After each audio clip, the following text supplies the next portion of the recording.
So, but today, Desi, we're going to be talking about some free agents. Free agency is looming. It's coming like winter and or like summer in this case. Summer's close to. Um, it's a few days away. Kicks off Monday, I believe. And so for the 49ers, there's some talk that, they could be interested in making a, big splash signing. Mike Silver kind of hinted at it in one of his articles, in the past couple weeks. And so did Tim Kay from The Athletic. And really, it came from John Lynch when he was asked if the 49ers could make a splash signing. I guess he laughed like a maniac, and that gave people the impression that he might be cooking something. So yeah, that is exciting for this team. So we're going to talk about some of the free agents that the 49ers could potentially target. But first, Desi, let's look back at 2023 free agency, because they did make a big splash with that as well, and it was Javon Hargrave from Philadelphia. And guess what? He was just named one of the 12 worst NFL free agent signings of 2023. Not only named as one of them, he was the top number one worst NFL free agent signing, per Gilberto Manzano from Sports Illustrated. So, I mean, it's just an opinion piece, but this doesn't seem too great, right? To have Hargrave as seen as a bad signing for the team. Yeah, I'm not, but it's kind of what all of us fans think of, right? Like we just the way they were constructing the defensive line last year, like how do we were I was so hyped. I was so ready for it. I'm like, let's go. We are gonna wreck things. And then it was like, meh, meh, meh. And especially in that 3 game stretch of losses that we had, it was just like, come on, man, like why? So I was actually shocked by this, but then once I thought about it, I'm like, really, which one was worse? Like, what other worse signing was there? And number two, I would say, was fairly Yeah, close. Did you see number that two? is to me. I don't. So number two is Jimmy Garoppolo to Las Vegas. I personally, and I'm not being biased at all. Like I think that was the worst one, because one, quarterback is so valuable to your team, and they put in a lot of money towards Jimmy Garoppolo. And lucky for them, the only reason that they had the flexibility to cut him was because of the suspension that he had for, I don't even know what it was. It was something that was prescribed to him apparently, but he landed on the conduct for thing whatever for suspension. So because of that, it was able to, I guess, waive some of the guarantees that he had. So it made it an easy cut for them. They'd probably still be stuck with him had it not been for that suspension. I mean, it was probably the Raiders that tried to slip him something without him knowing, just so they could try to get out of it. So who knows? And they probably gave the league a call, like, "Hey, like we think you should check him out. We think you should do like a drug test, like today." Um, Yeah, I, exactly. I'm just joking, but I do think that was the worst one. And Javon Hargrave, he's going to be with the 49ers next season. That already makes it better than the Jimmy Garoppolo free agent signing.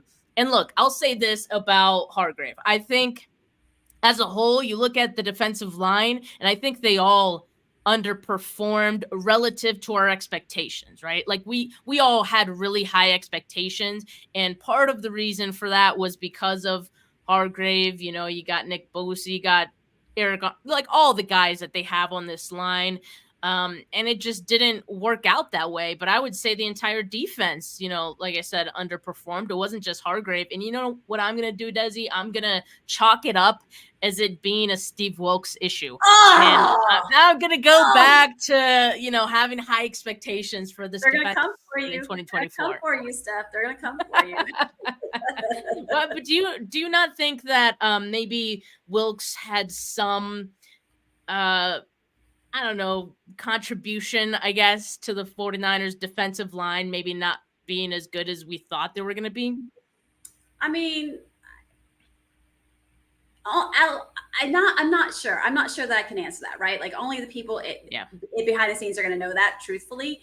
But I think there was a time when Nick Bosa was on the podium after a game and he kind of alluded to like they're used to playing this way and yet they're playing Mm-hmm. this way. And I think it was during that stretch, maybe after the Browns game, or maybe, I'm not sure if it was after that or Minnesota or which one, but um, that kind of was a little telling because Nick Bosa is not a man of many words. And so for him to say that and come out publicly and say that, I think it was kind of telling that, yeah, I don't think everybody was bought in. And so it may be interesting with that said, and talking about these free agencies that's coming up, Chase Young is still like a giant question mark to me. And I wish I had that answer because you wonder if someone like Sorensen coming in is going to be electric enough to like be the glue that molds them together and is able to kind of bring them up and be more of an exciting defensive line that we expected.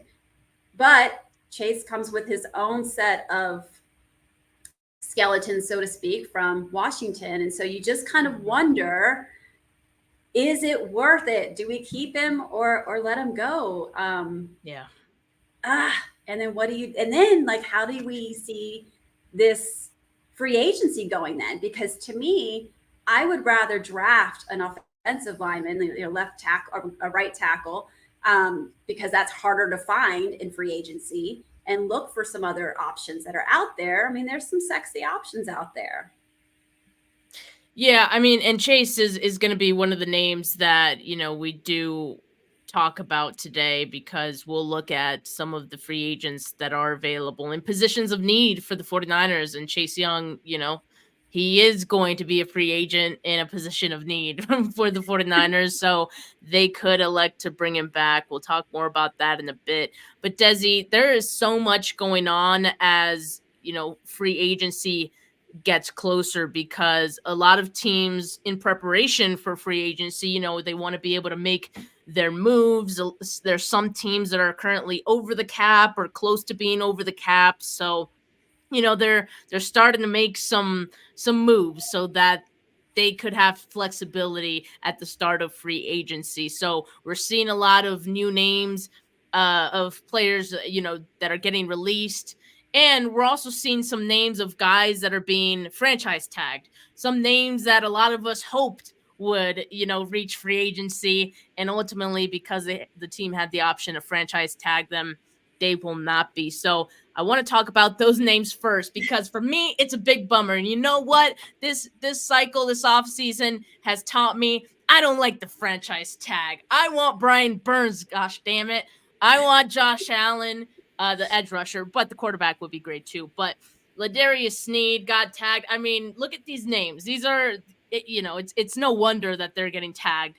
These aren't guys that I think are easy to let go of. And I'll just go down the list of names for our audio listeners here. So these are players who, could have got into free agency, but their respective teams signed them. Ravens interior defensive lineman Justin Matabuke, edge rusher Brian Burns, cornerback Jalen Johnson from the Bears, Manuel Mosley. That name may sound familiar to some of you. He re-signed with the Lions.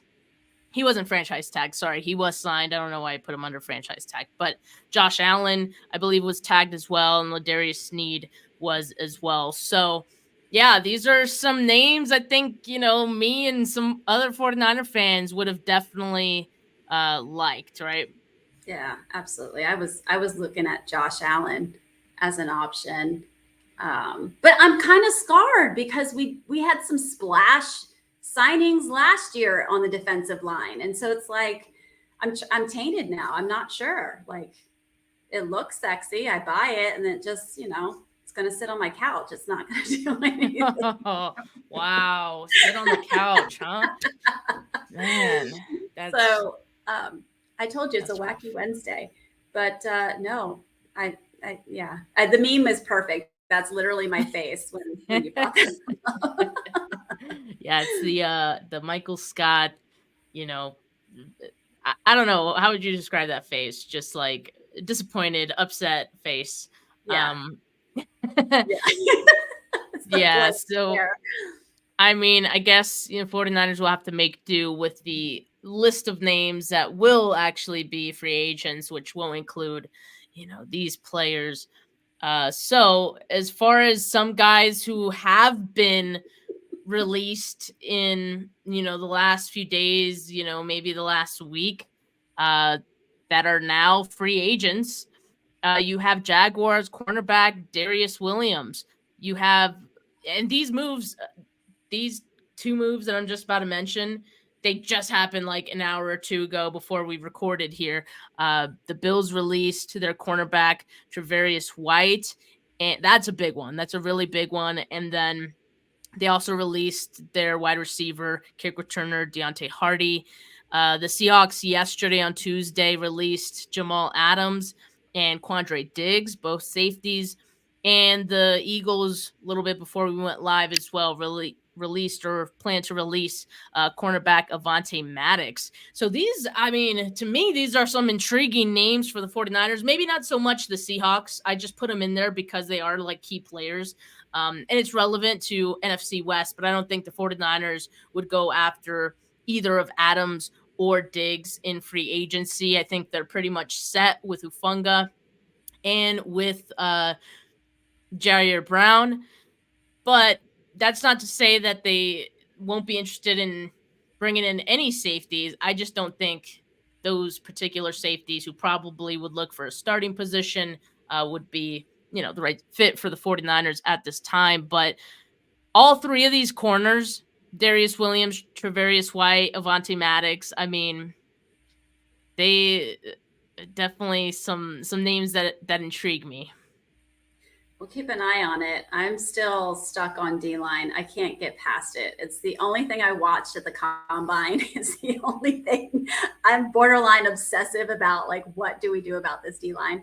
By the way, Really? they didn't call me up to be defensive coordinator. I don't know why I'm so obsessed with this, but so I love They're defensive lost. football, and I'm just so bummed. And so I don't know. Like, there's just.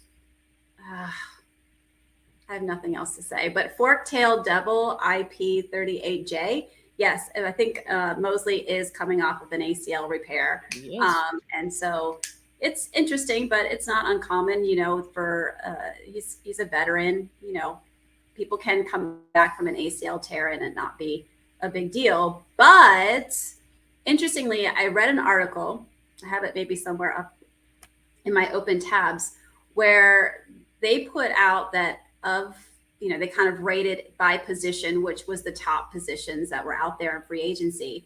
And they put Hunter for a defensive end edge outside linebacker, the one who tore his pec, and he's coming back from that surgery. So that I went down a rabbit hole, guys.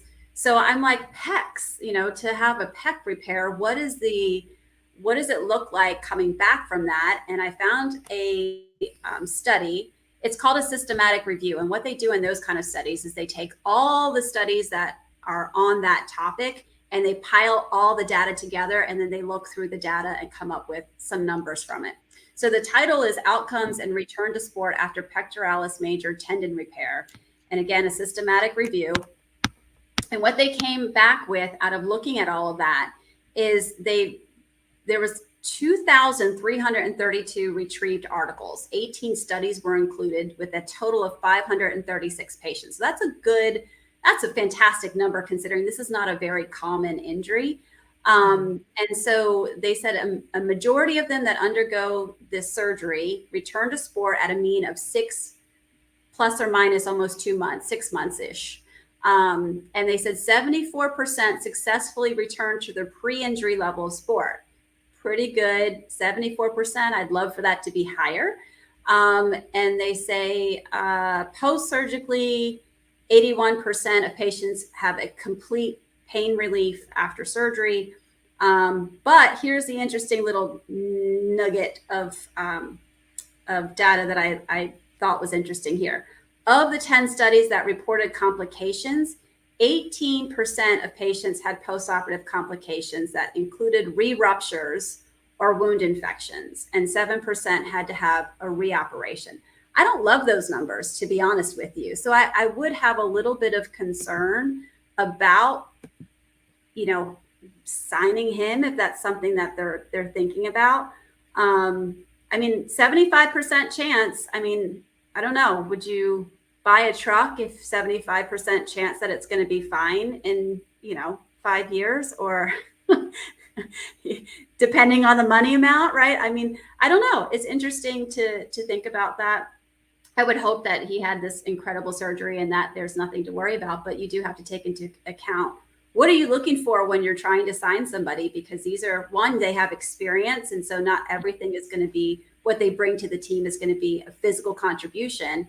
But also, are you just looking for someone to get you through that year? Or are you looking for someone to carry you, once you get everything molded, you probably want to keep replicating that for at least a couple years. So that was just my 2 cents on that. I like the truck analogy. I think that that really drives the point home. We also have a question from Corey Soto. He asks, "What would your reaction be if the Niners signed Cousins? Just curious. What's your reaction? Do you look at the work differently? Are you livid, etc.?" Well, I'll just say this. And I don't think they would like sign Cousins. Like, but if they did, would I be angry? No, because I mean I think it would show that there's a win with the 49ers. And I think that's pretty obvious, right? But I think they have faith in Brock Purdy, so that's why I think it would be unlikely. But obviously, Kirk Cousins would, like, I'd take Kirk Cousins right now over Brock Purdy. That's not a knock on Brock Purdy. That just, like, if money wasn't an issue, right? Like, I would take Cousins over Purdy, just like if nothing else. Just from the talent standpoint. So I wouldn't be angry. What about you, Desi? I love me some Kirk Cousins. I mean, his dance performance at the NFL Honors was 100. I love it. But I mean, if you were to bring in somebody like Kirk Cousins, I mean, Russ is out there too. I think Russell Wilson, I mean, I don't think any of us would want him. He wore a different uniform a while ago that we would never want him to be on our team. But when you talk about quarterbacks that are in this caliber, like they come with a price tag. And if you bring that price tag with them, it disrupts everything else that you're trying to do. So we're trying to capitalize on the financial side of this with having Brock Purdy still on his rookie contract. So essentially, no, I love Kirk Cousins. I think he's fantastic. I love his energy. I love his pureness. I love, what he brings. And I think he fits the culture of the 49ers, but I just don't think it's a logical option at this point because of the financials that come with it. I think that's the other part of the discussion that, yeah, I didn't really cover. I was like, yeah, if money wasn't a thing, like, sure, like Cousins, yes, but because money is very much a thing for the 49ers right now, I think I would be livid actually, because it would require them to then make other moves to make it happen. And I mean, does that help their window necessarily? I don't know. I think it's fair to say that maybe the difference between Purdy and Cousins isn't enough to, break the whole team down to make it happen, Right. So yeah. But great question. I love the discussion on Kirk Cousins. I'm actually glad, like, this is our first off season where like Kyle Shanahan, Kirk Cousins thing is not a thing, and I'm so happy about it. But let's get back to some of these free agents. And like I said, like for me, the corners are very intriguing. Maddox, for example, from Philly, he could play inside and outside. I think the 49ers would like to have that kind of versatility because, I mean, they know Lenore can play inside and outside now. Like, that's great to have. But you also want Lenore to play at his best spot. And I don't know what the 49ers think his best spot is. Do they like him better in the slot or do they like him better outside? That will kind of, I think, dictate what corner they bring in, either via the draft or free agency. And Deontay Hardy, Ray McCloud is a free agent for the 49ers, this offseason. So I think Deontay Hardy is definitely someone the 49ers can look to. I mean, he is a pretty good return man. And I don't know, Ray, there's some left to be desired there. And so I think the 49ers could definitely upgrade at return man. And Deontay Hardy would probably come, pretty affordable for the team. So I definitely would not be mad at that. Now, Desi, are you ready to look at some of these names for free agency that the 49ers could potentially be looking at? I am, but I have one question for you based on what you just said. Okay. Does your opinion change if the rules change on the kick return that they're talking about? Well, for one, I think changing the rule is stupid. So let's start there. But and it's so they're adding so much intricacy to it. It's like it's too much. Someone commented on one of the tweets, explaining the new rule, and they were like, "There's no way Kyle Shanahan remembers all of this." And I was like, you know what? That was a good joke. That's a good joke. Well, now he's got Staley that can help him remember these things, so it's all good. Yeah. No, from what I do understand of the new rule, no one on the return team, the kicking team, can move until the return man has touched the ball, right? Correct. Is that it? Yeah. I think that's it. I actually think that helps the returners, and a guy like a speedy guy like Hardy. I think that could probably help him. So who knows? I guess I don't really know how that's going to look in the NFL next year or whenever. I assume it's next year they're starting that, and we'll see how that kind of changes the landscape of the return game. But I mean, regardless, I want someone that at least has the possibility of taking it to the house, and they just haven't had that. Like, I believe it was here. I just retweeted it a second ago because Matt Barrows said 49ers haven't had a punt return touchdown since week 1 of 2011. I was thinking that. I was at that game. It was Ted Ginn Jr., and I believe he had 3 touchdowns that day, if I'm not mistaken. So it was a wild one. Yeah, ideally, like, you want someone who has that threat. I mean, the 49ers haven't had that, and they've been searching for it, but I guess it's hard to find. It must be because like they just for the life of them cannot seem to find an impactful enough return man. But so Hardy would be an option for me. Now, also, Desi, for those listening, people that can make the change, like let's stop the talks about adding another game in the season. Just throwing that out there. That too. But you know what? The NFL is not going to let that go. I mean, unfortunately, all this talk about player safety, right? And they're over here talking about adding games. And for players, I know a lot of players are like, well, we better get a second bye week then. Yeah, I'd be totally on board with a second bye week. I mean, I think that if you're going to expand the weeks, having 2 bye weeks, I think protects the product. Absolutely. Which is the players and the entertainment value that they bring. You don't want players getting hurt. I mean, that just hurts your product at the end of the day.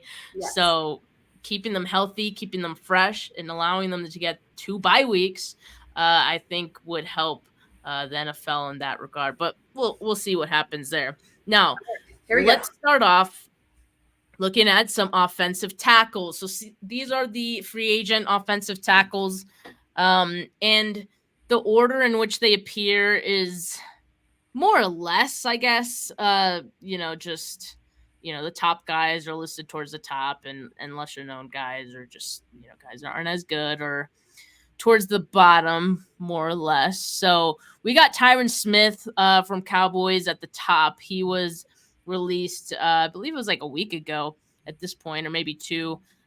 Then you have Charles Leno Jr. out of Washington. And then you have Michael Onwenu from the Patriots. Those are like the big 3 right now. Or out of those three names, like, who do you like the most for the 49ers? None of them. Okay.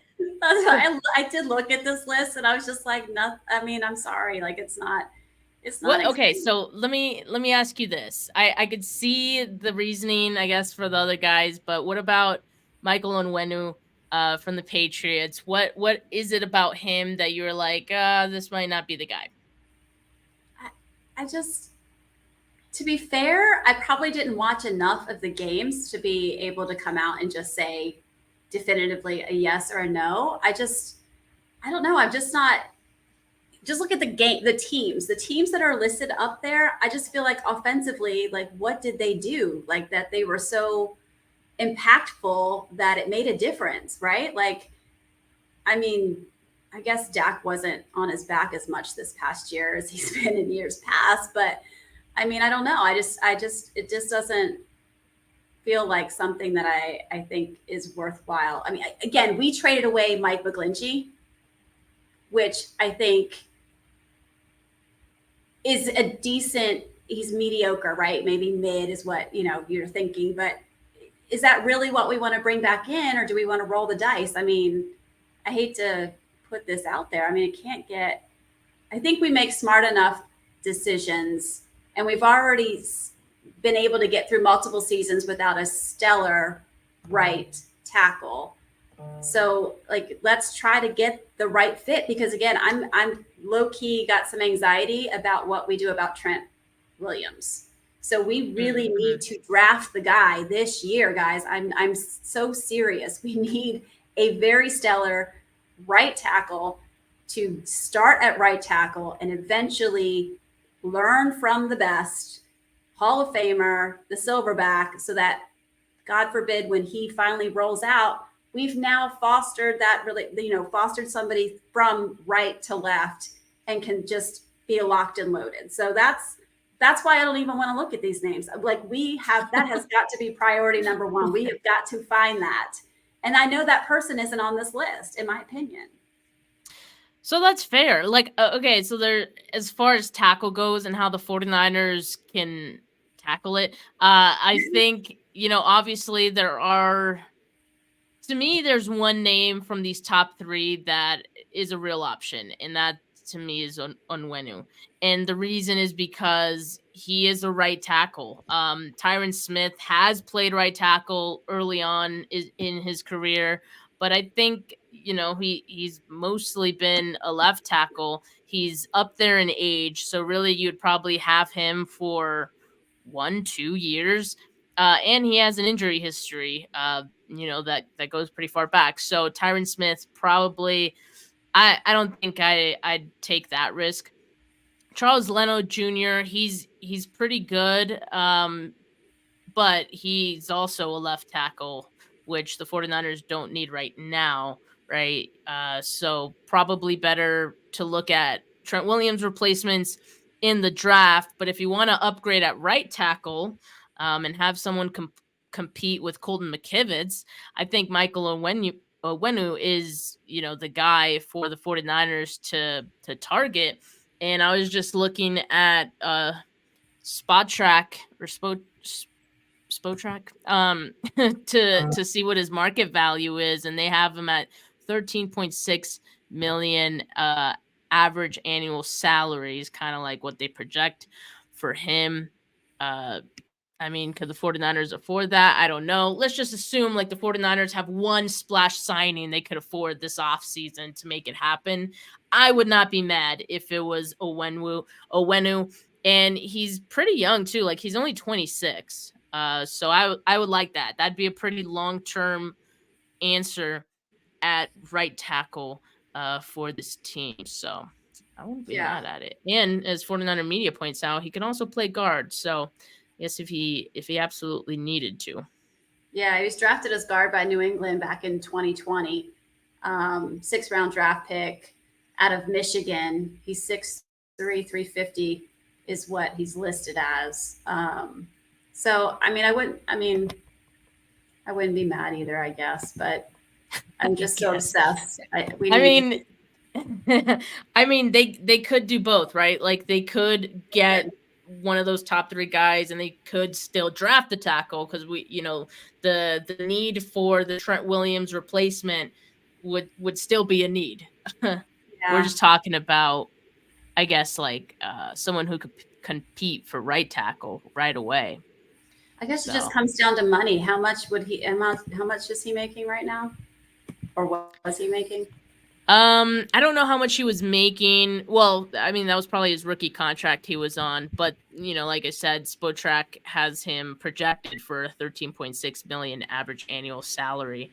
Yeah. And okay, so here's what's gonna happen, Desi, is on Monday I'm gonna do my show with Weston, and we're gonna have Jason Hurley, who is the 49ers cap guru, on our podcast. And basically, me and you today, we're gonna what is it? We're gonna what is that saying about checks? We're gonna write the check, and on Monday we're gonna find out if the 49ers can afford to cash it. How about that? There you go. I like that. So we'll say the names, the blue sky names that we want for this 49ers team, and then Monday we're gonna have our dreams crushed. So that's how it's gonna go. We'll have Michael Scott faces.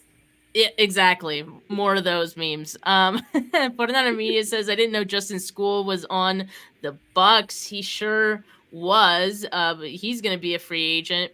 So I don't know. Maybe there could be a reunion there, but I don't see School as anything more than, depth for this team, which I think at the tackle spot, they probably have a decent amount of depth there. Let's look at the next. Please no. Let's look at the next set here. So edge rusher.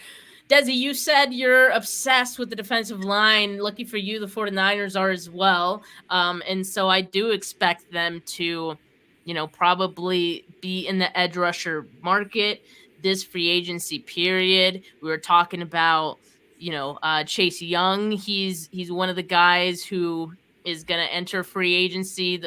The reports are that the 49ers would be open to bringing him back. I think that that's all, conditional, right? Based on what his value out there will be like, and if they're, comfortable with paying that amount. So I guess we'll find out. But let's not talk about Chase Young here. Let's look at some of these other names. And we were talking about Danielle Hunter from Vikings, and you mentioned like he's dealing with an injury, right? He's coming back from an injury, but he is expected to be one of the top names out of the pass rusher market this go around.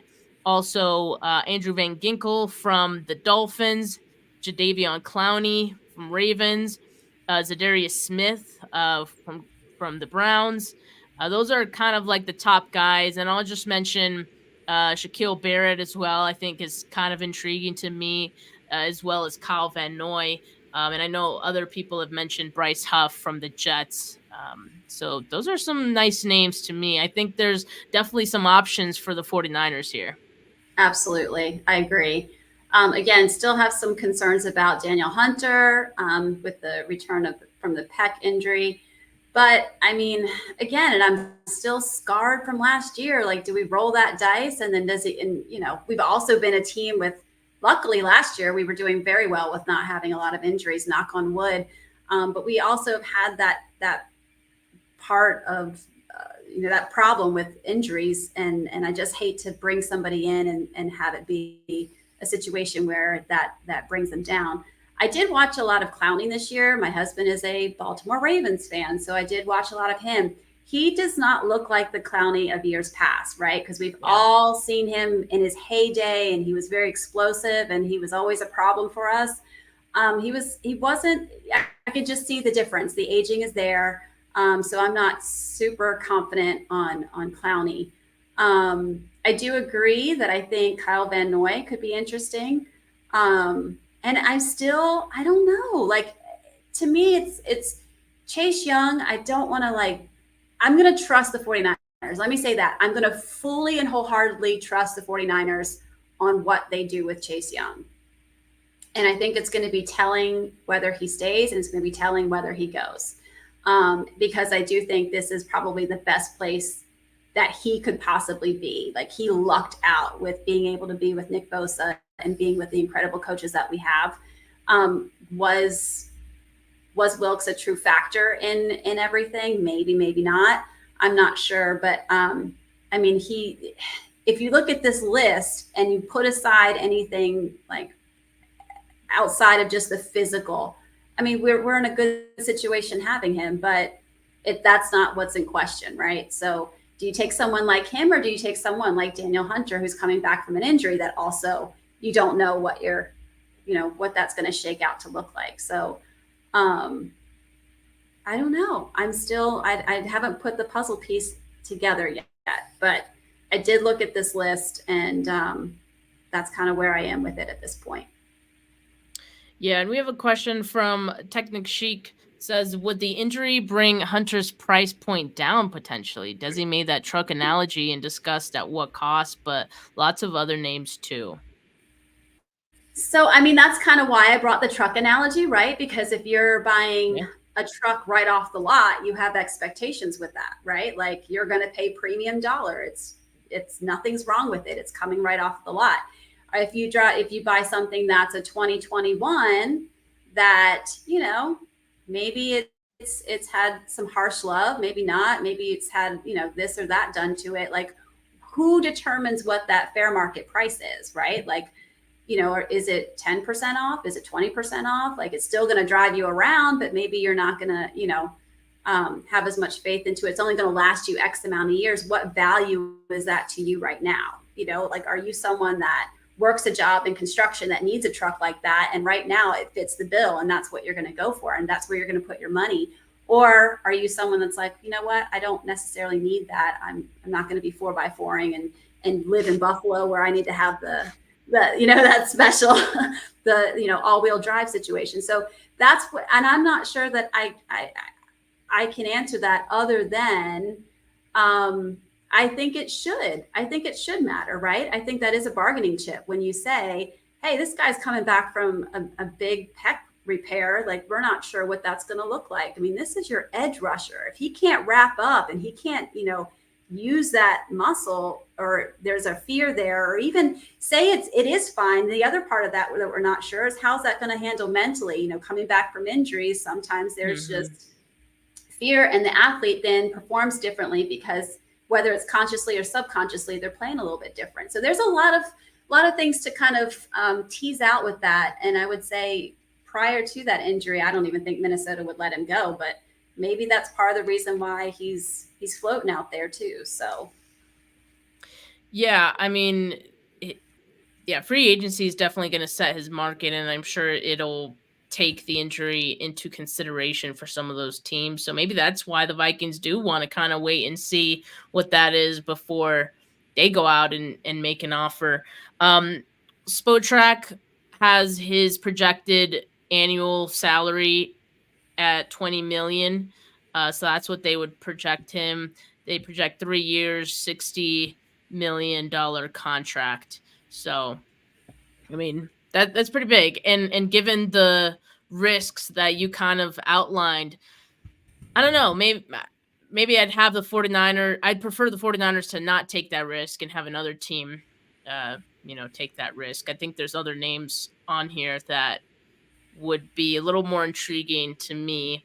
And, I don't know, maybe I am warming up to the idea of Chase Young potentially coming back. Kiwi Ramen says, if Chase Young gets re-signed, I will love it. I think it'll help in the long run for him and us. He'll get better and be a 15-sack guy. Hot take of the day for me. Definitely a hot take there, 15-sack guy.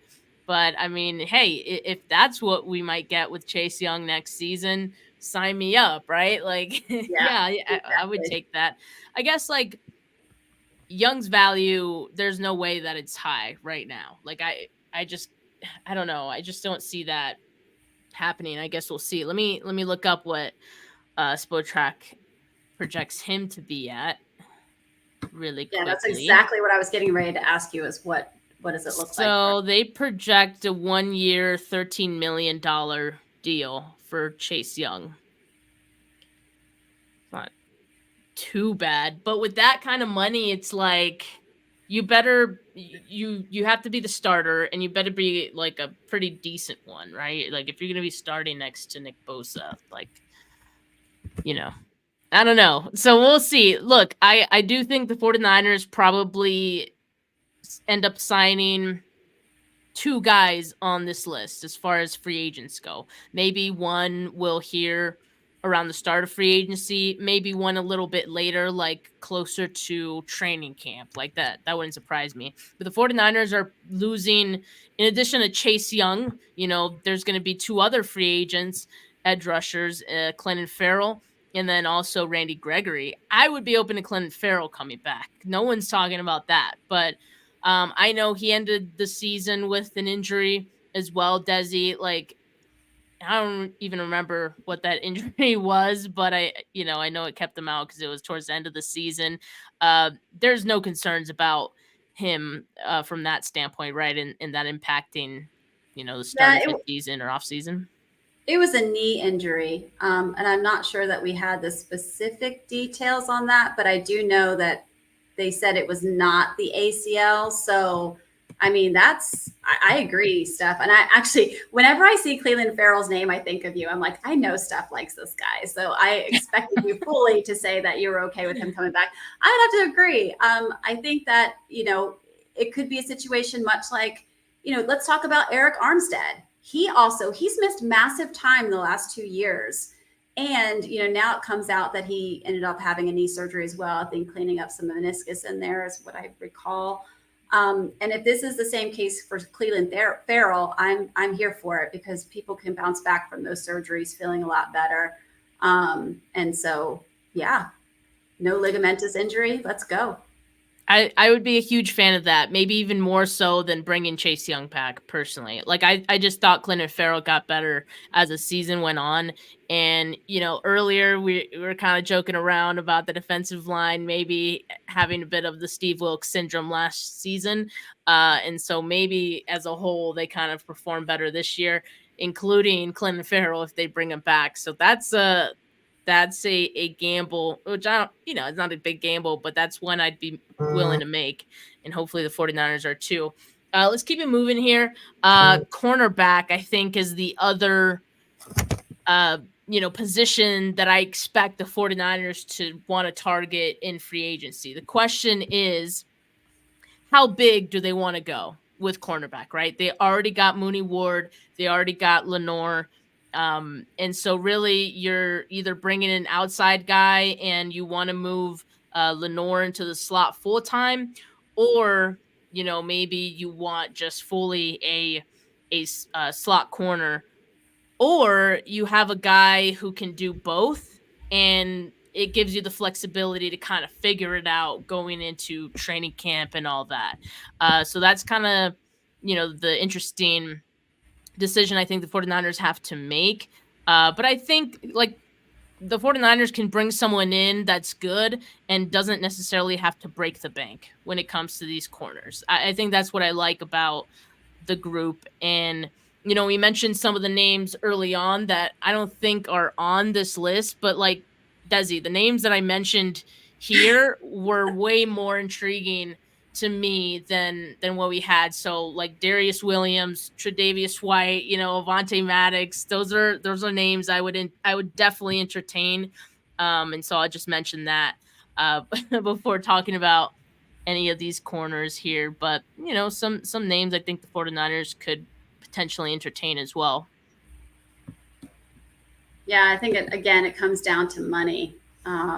There's definitely some bigger names on here. Gilmore is what stood out to me, and even though I don't like getting products from Dallas, but I mean, I thought that was an interesting one.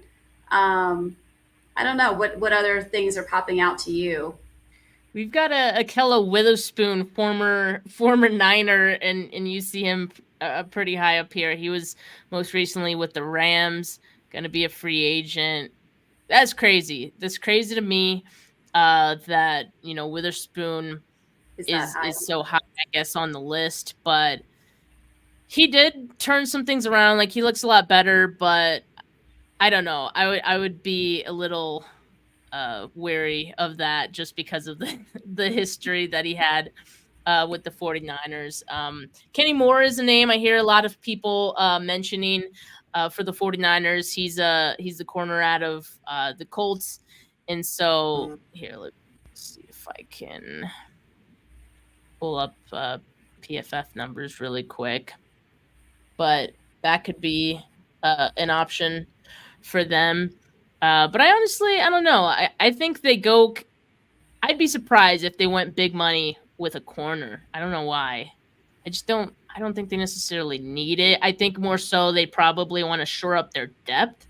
That was, I think, a huge issue for them last season.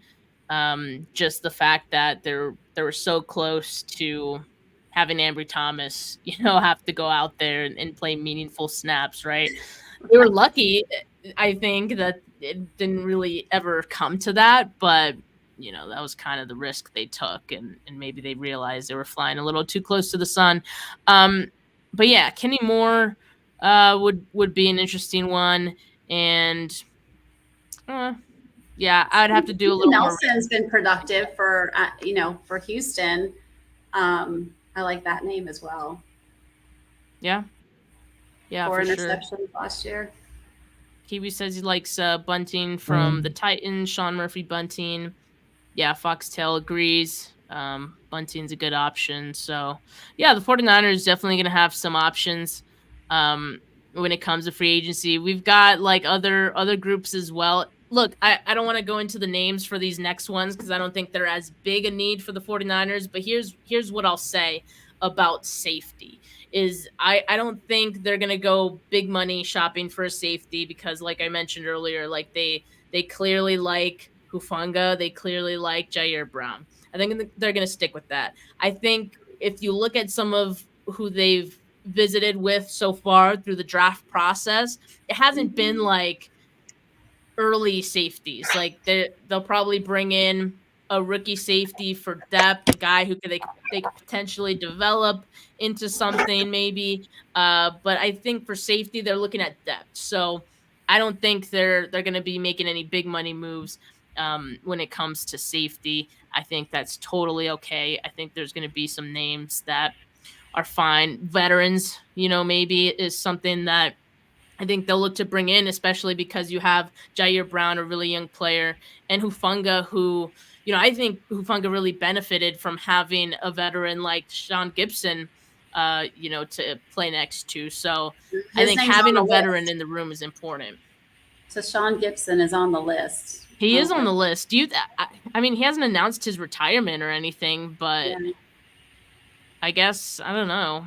He was still playing at a well enough level that, I mean, they could bring him back on a 1-year deal, potentially. Cam Curl is an interesting one. He was from Washington, I believe. Yeah, I realized I cut off the team name, but Cam Curl, I believe, was cut not too long ago. Peter's making some moves over there, but yeah, there's options. Yeah, and yeah, the Jamal Adams and Quandre Diggs were cut by, the Seahawks. But yeah, I don't think the 49ers would be interested in either of those guys. As far as linebackers go, like that's an interesting one just because, we've talked about Greenlaw. But what that also complicates it a bit because Greenlaw's not going to be out forever. And we would expect Greenlaw would come back at some point in the season, right? Like that's kind of the optimism around it. And so whoever they sign, like I know a lot of people have mentioned Azeez, right? Like I love Azeez.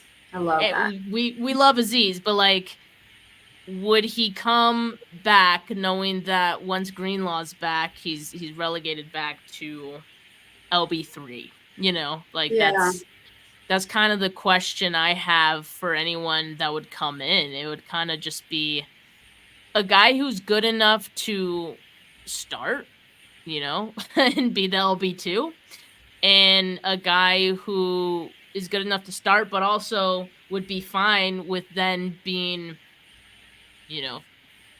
get down on the depth chart once Greenlaw's back. Like that's a unique position, and it'll take I think a middle of the pack kind of linebacker on this list. Quan Alexander's an interesting one. I mean, there could be a reunion there.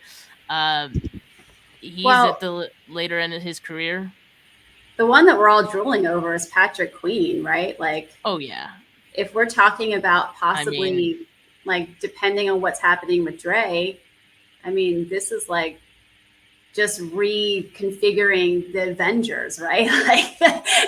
Like you're just plugging one in for the other. But to your point of what you said earlier about Aziz is like, all right, so what happens when Dre comes back? Like, that's not, and like, I don't know.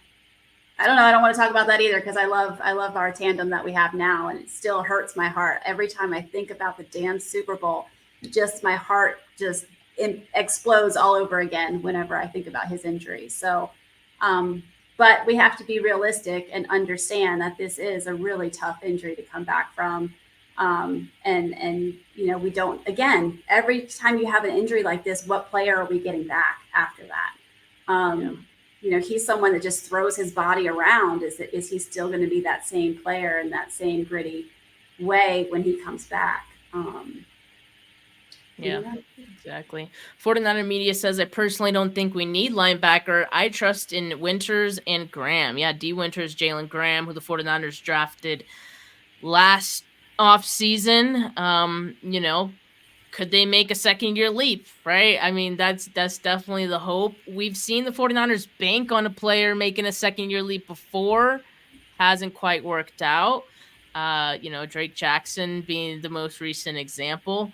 But, yeah, I mean, I think for linebacker, I think they bring in a veteran. I think they bring in someone who has been there before and not really like a rising player, because a rising player definitely wants to start somewhere and not have his starting position cut short in mid-season when Greenlaw comes back. So yeah, it'll be interesting to see what they do there. But yeah, this is the last one, I believe, just interior defensive lineman. I don't think they need to do a whole lot. The only guy that the 49ers are really, well, okay, there's two guys on the interior, the guy that the 49ers are losing, Kinlaw, who was actually pretty great, this past season, and Kevin Givens. Givens, didn't do a whole lot. He was returning to this team his second stint.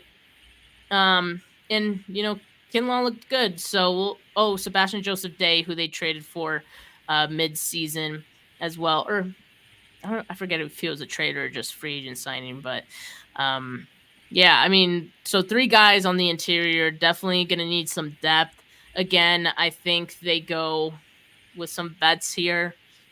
Bring some experience in. Maurice Hurst, who, formerly with the 49ers, name they can look to bring back. Potentially, he was just with the Browns this past season. But yeah, not a huge need, but also just one of those, like, kind of a big need. Yeah. Yeah. No, and I still have concerns about even Arik Armstead, 2 years missing a lot of time. So true. He's getting banged up. He's getting older. Just something to think about when we say we don't necessarily need him, but he makes that much of a difference when he does come out. And I can't believe how much pain he played through, in the postseason, knowing his knee was that jacked up. So this has me a little concerned. And if I'm looking at comments, Kiwi, you actually said exactly what I was thinking. But again, to Steph's point, is like, I don't think he wants to come back as, when we get Dre Greenlaw back, he's not going to take a back seat. But I couldn't agree with this more. Like, this is a tough call here for me.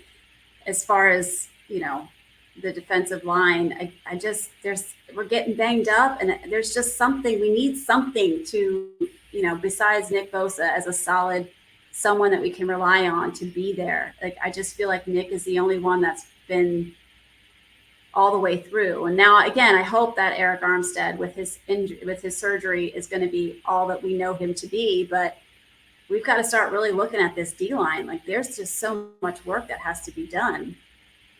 And I'm not sure what the answers are here. I mean, do you make Yeah. that big of a splash play for Chris Jones? Like, or like, do we want to try another player from Philadelphia and Fletcher Cox? I don't know, but this this is just going to be an interesting recipe that they put together. And I agree that Kinlaw was looking better as the season went on. And you know, I was someone that had concern about his knees and wondering how long his longevity would be because of all the issues that he's had before. But he showed such great promise, and I'm here for it, knowing that again he's probably someone that's just pushed through so much pain and injury and things like that, and he really started to shine. So I would have kind of loved to see what maybe another year would have looked like, but I'm not sure. A year ago, I would have called myself crazy for even considering the idea of bringing back Javon Kinlaw. And today, I'm like, I would be open to bringing back Javon Kinlaw just based on this past season. I think for me, I'm optimistic that he turned a corner. I don't know if the 49ers feel that way, but like, you know, I mean, yeah, we remember Eric Armstead beginning his career he dealt with a lot of injuries as well and kind of, came to a point where he got through that. Yeah, now that he's a little bit older, injuries are kind of starting to make a return for him. But, maybe for Kinlaw, the knee thing is potentially behind him, and maybe he's learned how to, deal with it. I know he shed a lot of weight, and that has seemed to help him. So I don't know. I'd be open to bringing Kinlaw back. I'm curious what his market is going to look like. I guess it wouldn't surprise me if a team like the Texans wanted to take a flyer on him. Just especially because seeing how he performed this past season, it was kind of like what the 49ers hoped he would be. Right? Spotrac has Kinlaw's projected value at $5.4 million average salary. They project him getting a 2-year, $10.8 million deal. That's not too bad. So we'll see. We'll see what the 49ers do. I mean, it's going to be fun. It's going to be interesting. I'm curious also to see if the 49ers make any moves and as far as like restructures go, or maybe someone taking a pay cut, in the coming days before free agency begins on Monday. I don't think it begins Monday. I'm sorry. It begins the 13th. So in a week. Yeah. So yeah, a lot's going to happen between then or now and then, as far as additional players that'll probably get cut. So exciting times. But Desi, thank you so much for joining me today and talking about all these great players. It's an exciting time for the 49ers and everyone in the comments as well. You guys had, tampering begins Monday. There you go. So 49er Media with the clutch comment there at the 11th hour. Make sure you guys like this video. Make sure you subscribe to the channel if you have not yet. We'll be back, doing some interviews throughout the week, but be back on Monday with Weston as well. So make sure you guys tune into that. But for now, have a good rest of your Wednesday, folks. Peace.